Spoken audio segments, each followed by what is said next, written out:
It all depends, kind of switches us into our noble grapes for today Mm, because the red grape we're going to be talking about is Sangiovese. mm. And depending on where it's grown, how it's grown, it all depends. The taste is going to be very Oh different. man, Sangiovese is one of my favorite Mm. reds. I love it. That is Italy at its finest, in my opinion. Yeah, I think I agree with that. Man, they're so good with that. And all you have to do is look at the amount of acres farmed in Italy for Sangiovese, and in the wine world. For you listeners out there that love wine, you know that they measure where grapes are grown in hectares versus an acre. So 155, 160,000 hectares, which is a lot of acreage, all in Italy, Right. where you might find 20, 25,000 in the rest of the world. Right. Distributed, summed Yeah. in the rest of the world. This is Yeah. not like 25 here, 25 there. There is not a lot of places where it's grown. No, I think in California and maybe Washington or Oregon 2000. combined, is it a couple I thousand? think it's 2000 in California, 2000 in Washington. It's very small numbers, maybe Small. four max. But Yeah. yeah, when you're looking at the numbers, it's shocking because Yeah. it's not an unpopular wine. So you find it everywhere. Sangiovese is it's such a popular wine. It's in things like Chianti's, it's in Yes. Brunello's, it's in a lot of the things that you get out of Italy. Here's what I love about Sangiovese. I've enjoyed that wine for so many years. And the first time I enjoyed Sangiovese, it was a California maker. Mm-hmm. And I remember that this was a lady that I was introduced to through Natalie, and she was a wine broker. Okay. And her father owned in California this little, they called it a winery, and that was using the term loosely, but it was called Falcor. Don't you take away from them. That's their winery, I know, Phil. but they had a Sangiovese, Yeah. which was so unusual for a small winery, a Right. family-owned thing out in California. But I really liked it, and I thought, man, if this is good, and they're sort of a novice at Sangiovese, you wonder what it tastes like everywhere else in the world. And I got turned on to a lot of great Sangios, and such a big wine, medium bodied though. I mean, it's not a full bodied thing. It is light. It is a lot like Pinot Noir in terms of that area. But it is so good. And you brought up Chianti, and I think people confuse, excuse me, Chianti and Sangiovese. Yeah. Chianti, in order to be able to call it that proper, it has to be 80% Sangiovese. So if you really enjoy Chianti, then chances are you can find 100% Sangiovese and really love it. Here's the thing, you're exactly right. Here's the thing with Sangiovese. This is what, if I give somebody just a couple of thoughts about Sangiovese, and all of these are going to make sense to you because of the amount of red wine that we try together. And Sangiovese is one of the more tannic wines. Oh, I mean, yeah, they can give you that mouth puckering feel. So to just sip on a young Chianti, you might not like it unless you enjoy that super tart, really cloying or drying mouthfeel. Mm-hmm. Now, newer age or newer world Sangioveses, you'll get a lot more fruit forwardness. So you can find them across the board. The spectrum is broad. But the thing about great, particularly classic Sangio, is you need to eat the right food with those wines to truly appreciate what they do. And I'm talking about high fat content, steaks that have been seared, or smoked foods, things that are big. But for me, if you really want the best food, you want to pick the best thing to have with your bottle of Sangiovese, make sure it has tomato sauce, a red sauce. So we're talking spaghetti, and in America with meatballs, or pizza. Yeah. With big pieces of fatty meat, whether you like pepperonis or whatever it is. That is classic fare with Sangiovese, and that's when that wine can show off what it has when you're eating or drinking it with those kinds of foods. But Sangiovese, classically, lots of cherry notes, even tart so cherry. Yeah. Yes, for sure. But delicious. Love it. It's so good. And it's kind of smoky here and there, spicy a little bit. Right. But also if you've got a good, very aged wine, I think that you're going to find some rose in it, which I keep reading, but it has to be something that's been aged. You're not going to find it in the babies. It's true. No, in the babies, it's much more austere. And, but in an aged, which can happen over 5, 10, 20 years, Sangio can hold for a long time, and they're well known for that. And you'll pay some premium prices for the older ones. But believe me, think tomato sauce-based foods, Sangiovese, whether it's New World, Old World, you're not going to be disappointed. But when you drink Sangiovese, I would say this, and I know we've shared this conversation, Sarah, when we taste wine together, we do a lot of sniffing, we do a lot of swirling, and we're really trying to appreciate not only the taste feeling. And right, exactly. And so with Sangiovese, I would just say, let it sit in the glass for a little while, swirl it, smell it, and you'll begin to appreciate when we say cherry or strawberry or fig, sort of that sweetness that comes off of a fig. You'll begin to sense that, and the smells and the fragrance and the taste will move in that direction. So patience with a Sangiovese, and but give them a try. Gosh, it's a great red wine. Absolutely. And it's just like the Pinot Noir that we were talking about. I think that was last week.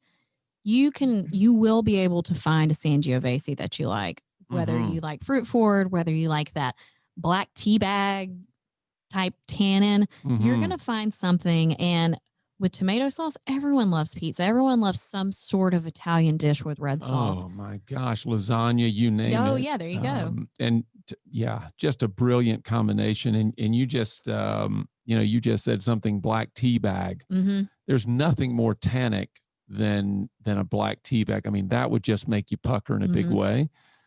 That's Sangiovese if it's young, right? But aged, just like a great Chianti that's been properly aged and properly made, boy, they can be outstanding. So for those of you that have been to Italy, and I bet people on this call have been to that great place, you've had some good Sangiovese, but don't let that be the last time you had it. Go out and get a bottle for this weekend and give it a try. So what are we going to talk about for whites? Amen. Sauvignon Blanc, which Sauv Blanc is definitely, of all the whites, going to be my favorite. Really? Yes, because it is very crisp. Oh, for sure. And it's going to go well with fish. And it's just, I don't love the sweetness. It has low sugar. Yeah. High acidity. For sure. That's where I like my white wines to live.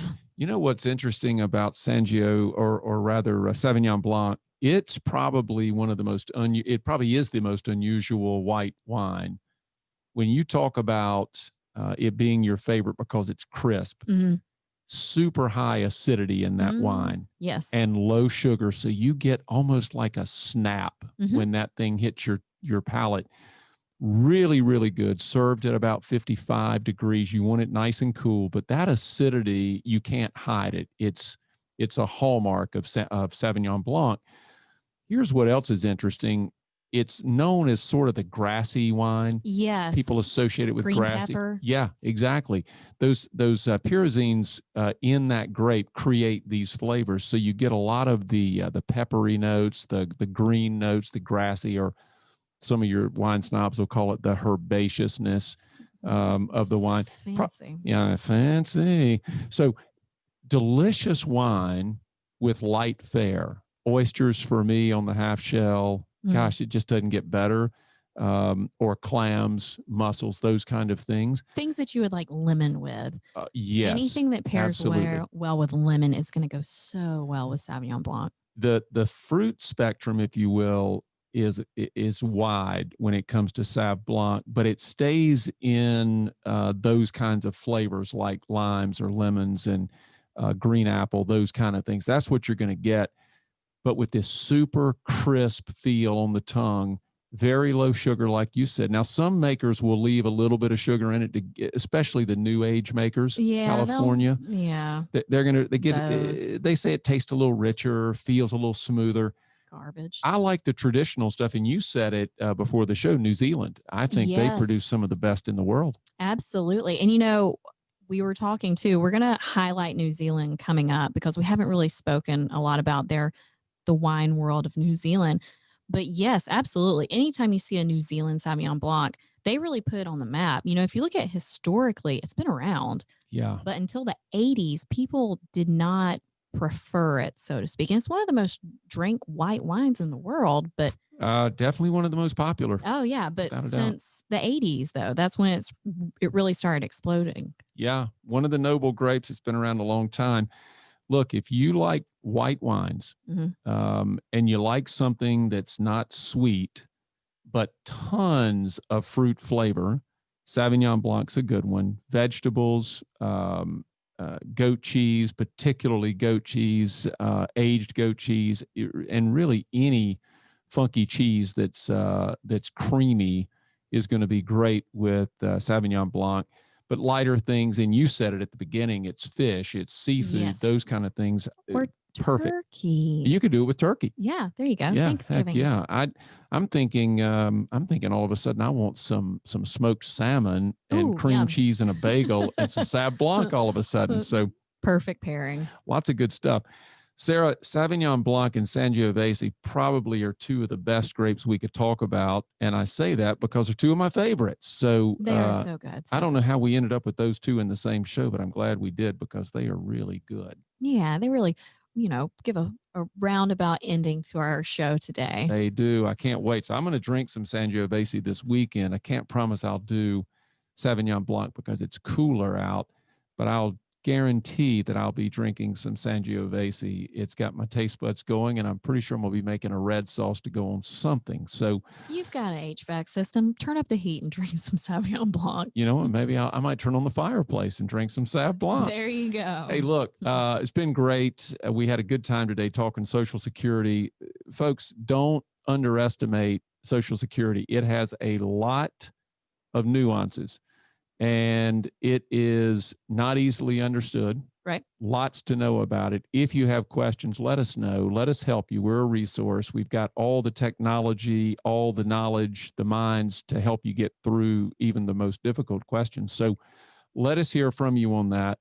If you're close to retirement, if you're planning retirement, if you're thinking about it and you're wondering how Social Security is going to affect you or a loved one, let us know. We're here as a resource. So we'll figure out your puzzle.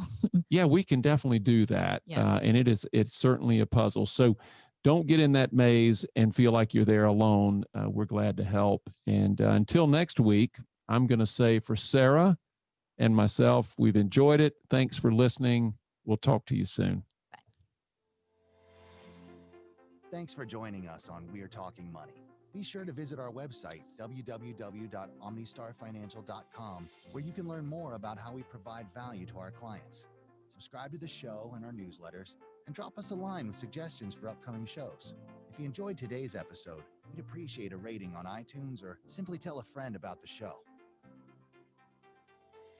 This podcast is a publication of OmniStar Financial Group. Any information provided has been prepared from sources believed to be reliable, but its accuracy is not guaranteed, does not represent all available data necessary for making business or investment decisions, and is for informational purposes only, and does not represent or constitute any recommendations. All expressions of opinion reflect that of the authors and are subject to change. If this podcast contains any projections, forecasts, guarantees, and/or predictions of any kind, you're required to ignore the same.